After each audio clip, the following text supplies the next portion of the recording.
your host, Adarsh. Welcome to the Adarsh Rath report. Today we have Neelima Mishra.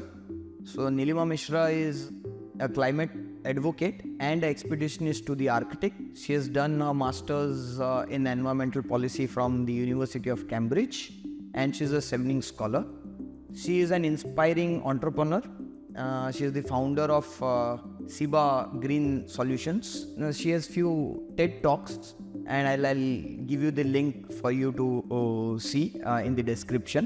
So welcome, Neelima. Thank you for giving your valuable time and being with us. Thank you, Adarsh, for having me here. It's an honor. So please tell us about your journey. As a person, you have evolved. I mean, I truly admire, I know you in person, but what has been your journey since childhood? So my journey since childhood was in this clean and green city of Jamshedpur. And it was there that I was involved with a lot of volunteering activities, with a lot of nature-related activities. I think that's where my passion for the environment and the nature began. But overall, I mean, I pursued my engineering. I also worked in a software company for 4 years. But then on, I moved on to pursue my master's in forest management from the Indian Institute of Forest Management, Bhopal. And it's then I've been working in various aspects, various roles and capacities with the government of Odisha as consultant, various roles as such. But I think the highlight of the turning point of my journey was when I went on an expedition to the Arctic, and when I saw a lot of the expedition name was the Climate Force Arctic Expedition. Okay. And that's how I got involved in a lot of climate related activities. Can you tell what is waste management? I mean, as a layman, I want to understand. So as a layman, I think waste management, as per bookish terms, waste management is the collection, transport, processing, recycling, and the disposal of waste. Now, waste can be of different types. It can be biomedical waste, solid waste, sewage waste, hazardous waste, plastic waste, etc. I mean, there are just a million types of waste. So yeah, it's more or less all the activities that encompass. So how did you get into waste management? What inspired you to get into waste management? I think waste found me more than me finding waste, definitely. So it all started when I went to this expedition to the Arctic in 2019. And it was high up in the reaches of the planet, near the North Pole almost, that we saw a lot of waste. There were plastic bottles, there were fishing nets, ropes, cigarette lighters, and I had never anticipated that there would be so much of waste in the high reaches of the planet. When I came back to Odisha, all I could see was waste. So there was, that time Bhubaneswar had just been declared also as the... It was already there, but it was more visible even after, okay. So there were waste dumps. Animals were eating from the garbage. Small children were picking up garbage, picking up resources from these garbage patches. And there was also burning of waste. There was a bad odor in the city. So that was all that came to my notice, and that's how I think the waste journey began. Interesting. So, if I may ask you, because we are discussing about your master's experience in Cambridge or Arctic, can you tell us what are your key learning from your Arctic experience, or say your master's in Cambridge? So the MPhil that I did was in environmental policy from the University of Cambridge, and it was definitely another eye-opening experience to how education or a global education has to offer you. So there was a lot of policy-related information from different countries, the difference between developing and developed countries. And in my observation or in my experience also, I have seen that the developing countries are far ahead in terms of technology, in terms of finances with regard to waste management. But saying that also, I think we as a country, India, our per capita waste is much less than that of developed countries. And our systems of waste management, though it is very rustic in nature, they work. Unlike developed countries, we don't send our waste to other developing countries. and then send it for incineration. So we manage our own waste. Yeah. Can you tell us how did you get into Cambridge? Did you aspire to be in Cambridge, or did you aspire to have this expedition in Arctic, or this happened? This just happened. Again, Cambridge just happened to me, and I would say it was an effort of 2 to 3 years, because I was applying for the Chevening scholarship, and my interest was to study in a global university which offered me world views. I already had a background from a national institute called the Indian Institute of Forest Management, but I think Cambridge just gave me that world view, different peers, different learning experiences, observations.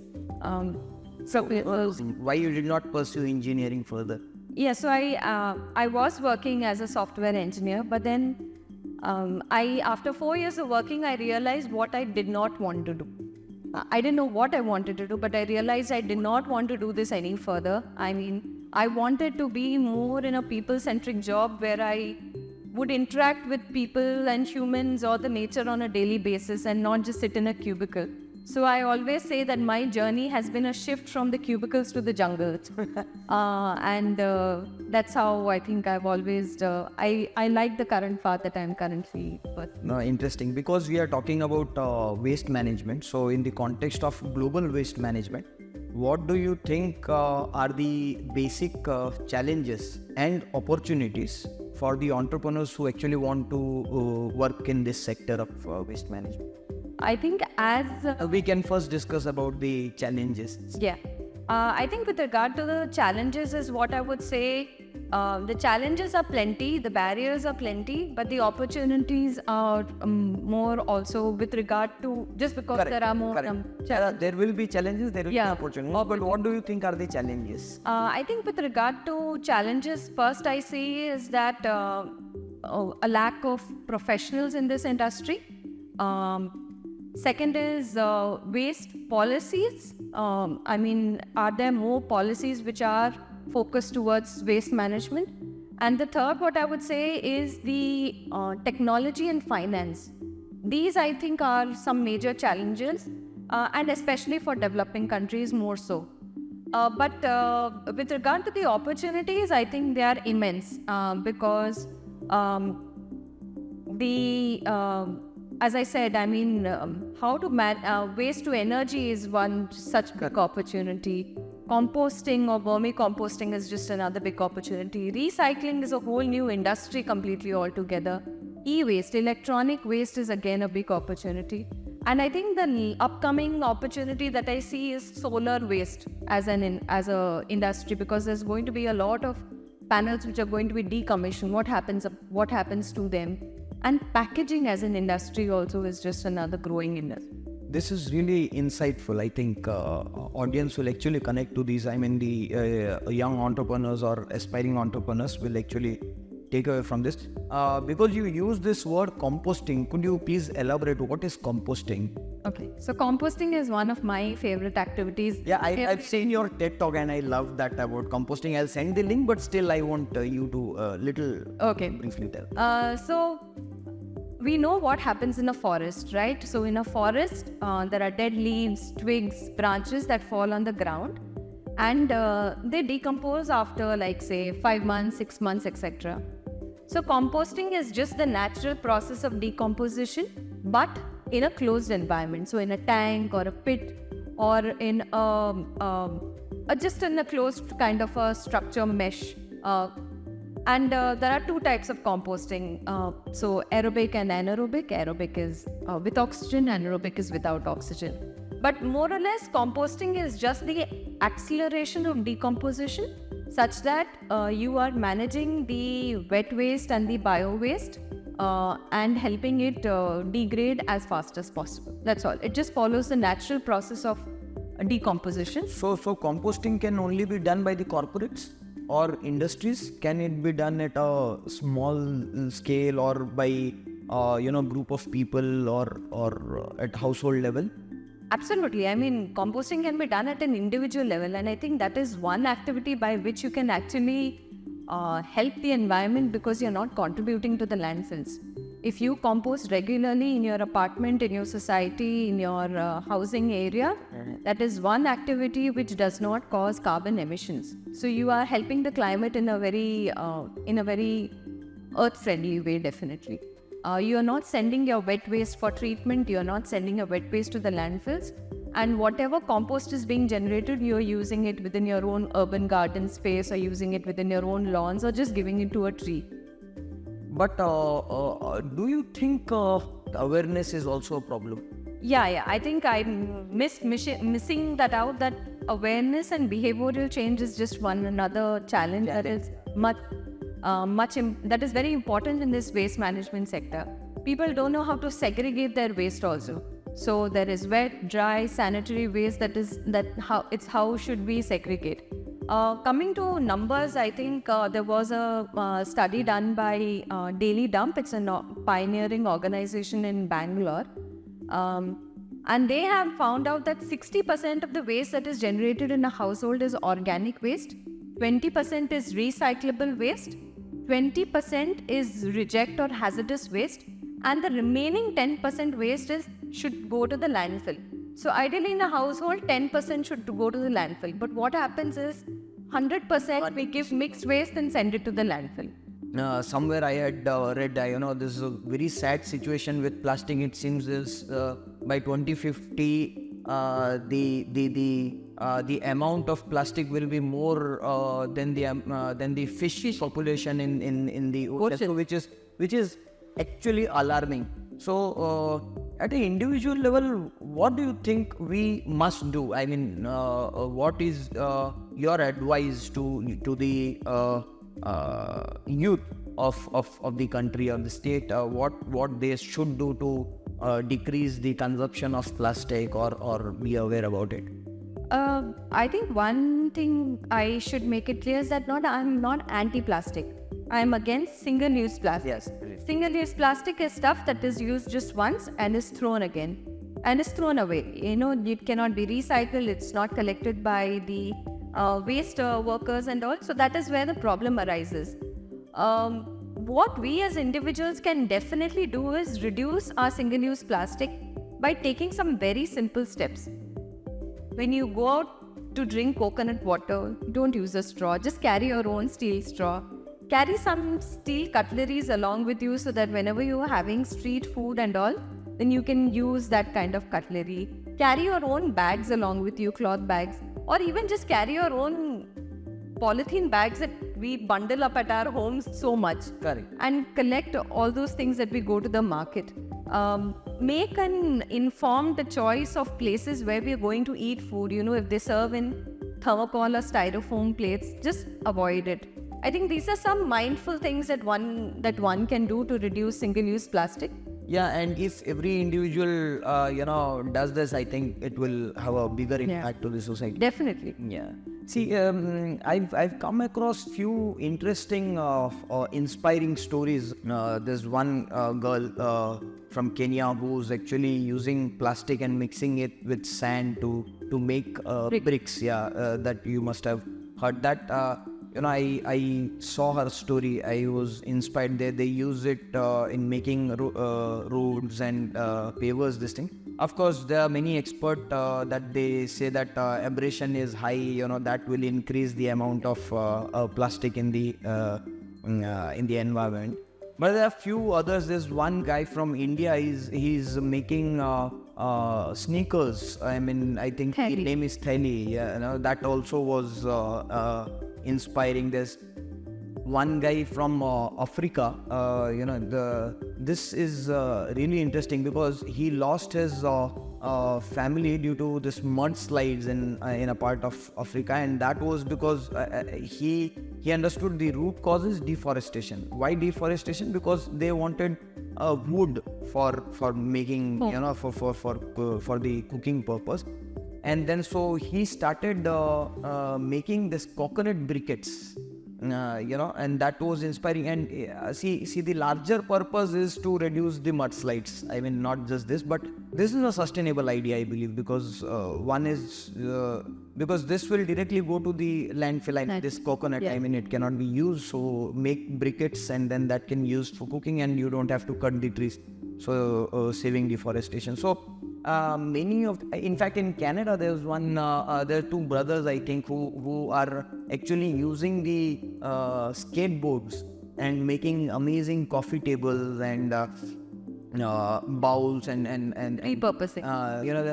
There are two sisters who are recycling the PVC pipes, and that also they are making into good furniture, I think. Upcycling, yeah. So now with all these amazing entrepreneurial stories, because majority of our audience will be young entrepreneurs or aspiring entrepreneurs. So now I want to come to SIBA, which is your organization.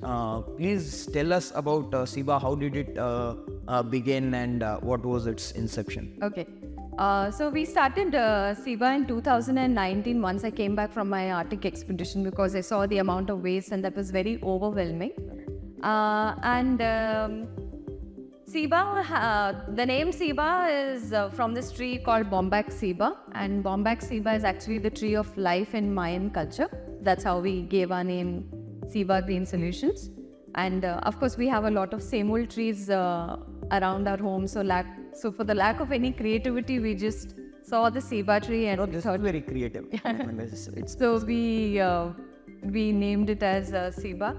And we work in the space of, we are a startup and we work in the space of waste management. Now, we provide holistic waste management services, which is dry waste management, wet waste management, single-use plastic-free products, and organizing sustainable events.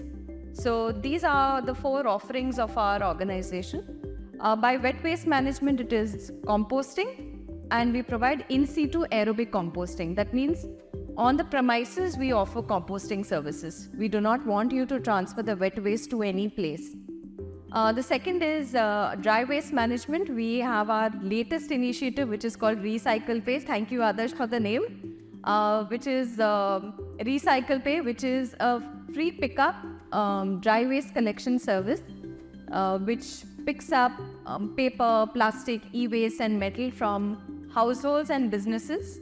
And we offer them, we incentivize their segregation by offering them financial benefits. That is the differentiator, what government is actually. Yes.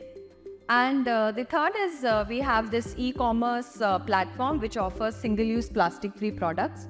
So alternatives like menstrual cloth pads, menstrual cups, cloth diapers, shampoo bars, soap bars, which are free of single-use plastic, are available on. Where can they buy? The link will be available to you. It's there on shop.sibagroup.com. And the last is the sustainable events, which is basically we help event companies, or basically we help events becoming waste-free and plastic-free. So we manage their end-to-end waste, and we consult them on how they can be less wasteful. Interesting.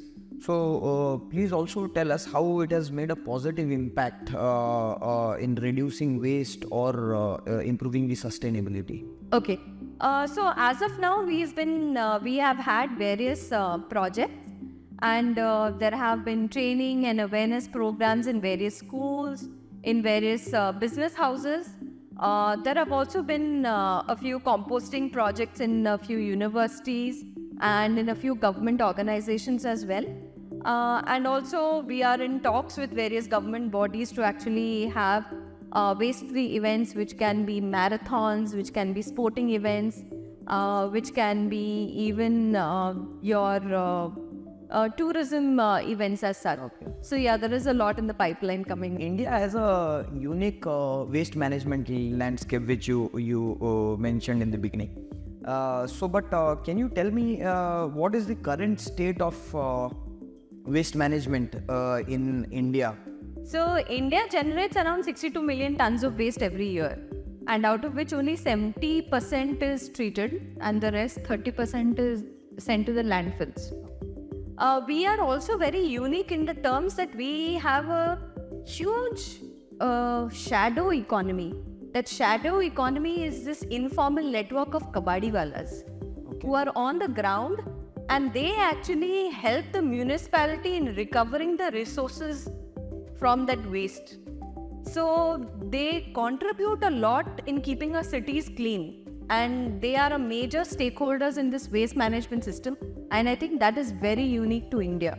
Oh, super. This shadow economy is a interesting concept. Yeah, very nice. Our single-use plastic-free products help in the reduction of single-use plastics, and overall they come under the umbrella of waste management. But one thing that I would like to point out to your previous question is that we Indians have always been frugal and sustainable in nature. As you see, like our grandparents and all, they were never part of that plastic age.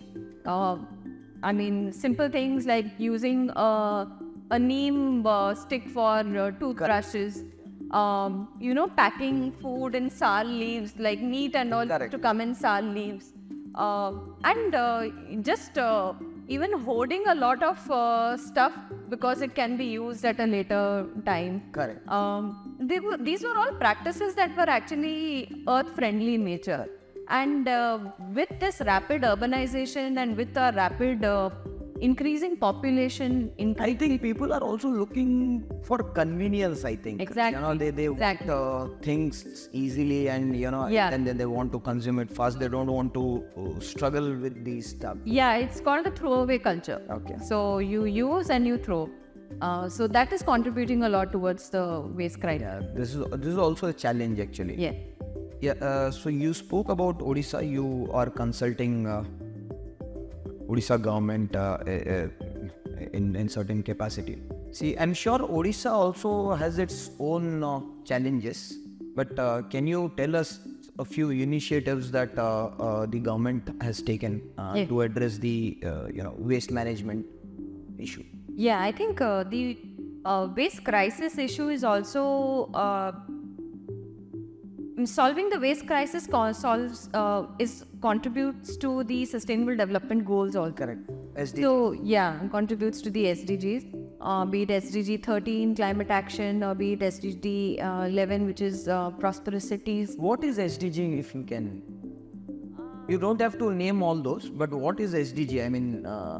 So SDGs are what I would say is they are action points for the world to follow, so that we do not breach the 2-degree temperature breach.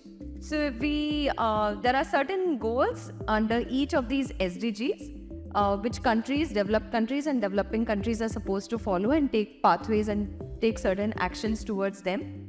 So they are a set of actions basically. Like if you follow them, we help bring down the temperature of the... And how is it different from climate action that you mentioned? Or it is just a subset of SDG? Yeah, these all are climate actions. So basically it follows the principle of triple P, which is people, planet and profit. Yeah. So, correct. So businesses, households, governments, citizens, everyone, if they... all the stakeholders are working towards the SDGs. Even, in fact, the universities, I mean, the educational institutes are also a part of this SDGs. Yeah, so you were talking about the initiatives taken by Odisha government. So the government of Odisha definitely has a big challenge with regard to the waste crisis. But I must say that they have been doing some exemplary stuff with regard to the segregation of wet waste and dry waste. They have a lot of micro composting centers in the city of Bhubaneswar, and a lot of material recovery facilities also. They are called as wealth centers. Basically, the wet waste and the dry waste systems are managed here in these places. The other good things are there are a lot of transgender SHG groups which are being involved in these activities. Yes, in these initiatives. However, much more needs to be done because the amount of waste that we are generating per day, we are unable to cope with that amount of volume. And there are a lot of space issues. There is a growing landfill in Bhuasuni and in Daruthenga also. Villages are getting agitated and all. So much more needs to be done, and I think the municipality of Bhubaneswar is taking a lot of active steps towards these. Similarly, other NACs, panchayats and municipalities are also taking steps towards Swachh Bharat Abhiyan. So there have been a lot of initiatives definitely of late, and the focus is on waste management. Yeah, so apart from Odisha, do you know of any such initiatives in other cities in India similar? We all know the story of Indore. I mean, how it has become like one of the most... It is the most cleanest cities of India, and it's even converted some of its landfills to parking areas, to playing areas, and I think the transformation has happened because the governments, citizens, stakeholders, all the stakeholders. Yeah. I'm sure it is happening in all the states in some or the other way. I know Delhi also is Chandigarh, Delhi. In Maharashtra, Nashik, and there are many places that is happening. So what advice would you give to the young entrepreneurs who want to get into waste management sector or make eco-friendly products? Yeah. So I think I myself am I'm a novice entrepreneur. I might be the wrong person to answer this question, but just simple basics is that have a right team, be interested in this sector. It has to drive you ahead for longer years. Have a good co-founder, invest in technology, network with people, because they can help you give research inputs, academia, philanthropists, funding, yeah, and just get the kind of necessary support that you need to get this running up and going. I think that's all that I had. You have been telling me this, which I must tell this to audience, that getting into waste management sector is not just socially good but also economically good. I mean, this is financially viable sector and people should get into this sector. And could you also share some insight into the positive environmental and economic impact of adopting this eco-friendly products or the initiatives of this waste management practices? I think just by following the 3 R's, reduce, refuse, recycle, or right now it's 5 R's. Rethink, repurpose, reuse, refuse, recycle, something, yeah. I think by adopting these practices, we are just helping our environment and saving our environment for our future generations, which is very important. And we are also contributing to better health for ourselves and of course to the economy by in generally being frugal and being in generally environmentally responsible. The environmental aspect is with regard to the carbon emissions, it can be with regard to the methane emissions, and it with regard to the GHG emissions that are causing climate change impact. So yeah, I mean, we just need to rethink whatever we are consuming and consume it better. We talk about fundamental rights a lot, but we must also talk about fundamental duties, and this is one of our fundamental duties to that we must do what is needed for the planet as a whole. Yes. So that 3P is actually still relevant, not just academically, but yes. In practice also. We must think about people, planet, and profit, all three, and this is possible through waste management initiatives. So thank you so much, Neelima. It was amazing discussing with you. Thank you so much, Adarsh. Thank you for having me. Thank you.